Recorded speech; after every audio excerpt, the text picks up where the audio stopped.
Hey guys, this is Akansha and welcome to Tech Mastani. In our previous session, I have covered some of the numerical problems related to oxidation. From today's session, we will going to understand photolithography or the various lithography processes. So what is lithography here? So lithography is a process of opening a window over the surface. So the surface can be silicon nitride, silicon dioxide. Okay, so let us rewind our p-n junction formation. So I have told you in a p-n junction I have this p type of substrate over which I have grown my silicon dioxide. Okay, but I want my n type of material to be present here only. To do this, I want to open this particular region of SiO2. For this purpose, I will going to use lithography process. So let us understand the definition part. The process of transferring the pattern of different shapes on resist is called lithography process.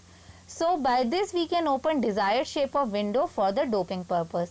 So here I have my resist here. So resist is a material which is sensitive to the light. So this resist material will going to be used in the lithography process. What happen when the light fall on the resist, then the bonds in the resist will break and this resist will be soluble. So it can easily remove by the developer solution. So this is the basic funda here. What we want to do? We want to break the bonds of the resist to make it soluble and then it will get removed. So the process will be like this. I have my p-n junction. I have my p type of substrate here. Over this I have grown my silicon dioxide. So what will I do? I will apply my resist here. So I will apply my resist all over the place. Okay. So this is my resist, photoresist. Okay. But I want to open window in this region only. So this region of window should be open. So what will I do? I will use a glass. And below this glass, I will use my chromium mask. So this is my chromium mask. Okay. Okay. So now let's see what happens when the UV light fall on it. Okay. So when the UV light fall, it cannot penetrate this mask. So it cannot reach here. It cannot penetrate this much mask. So it cannot reach here. It will fall only on the place where I want to open my window. So when the light fall on the photoresist, it will break the bonds of photoresist. So this part of photoresist will be soluble in the developer solution and the remaining part of photoresist will not be soluble.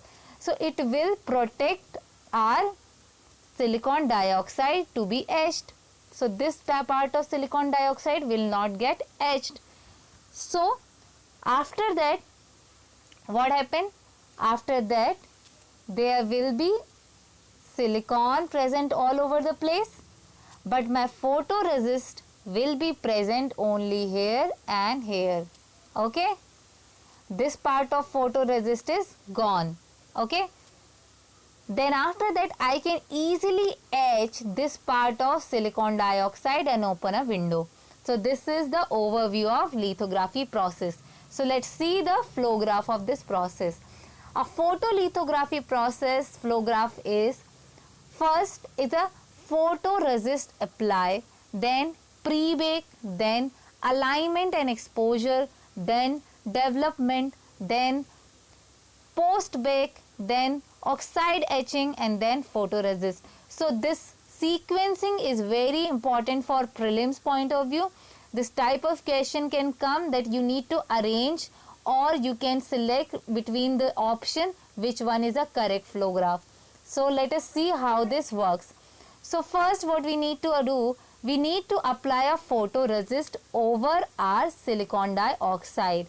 Okay, because I want to protect some part of silicon dioxide and I want to open a window over silicon dioxide. So what I will do, I will apply photoresist and I will rotate this wafer so that a uniform photoresist can be formed. So this is my photoresist formation over the surface of silicon dioxide. Okay. So the next part is pre-bake. Pre-bake means heaten up the circuit. So we will apply some amount of heat for the moisture, removal of the moisture, and also for toughen our resist. Okay.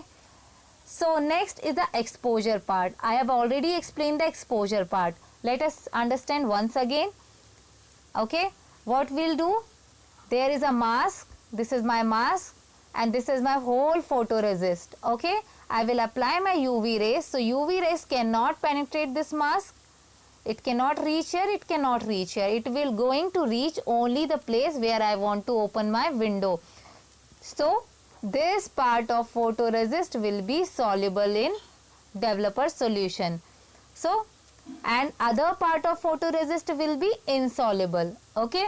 So let's see the next stage.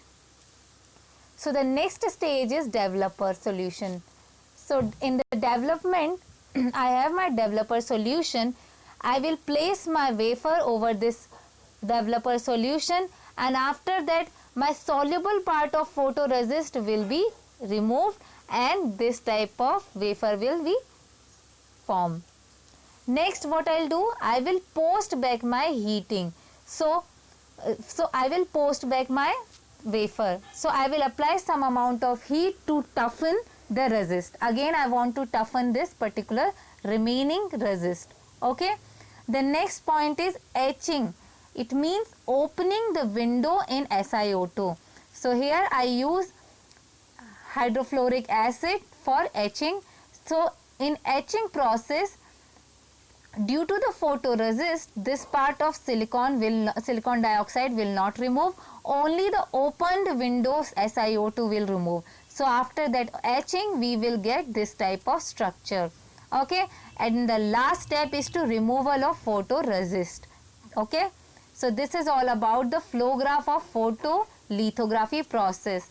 So this is very important for prelims point of view and also for the mains point of view. Also one question already came in mains exam. So it is very, very important. So this is all about today. Thank you so much for watching the video. If you like the video, please subscribe to the channel. Stay tuned to the channel. Thank you so much.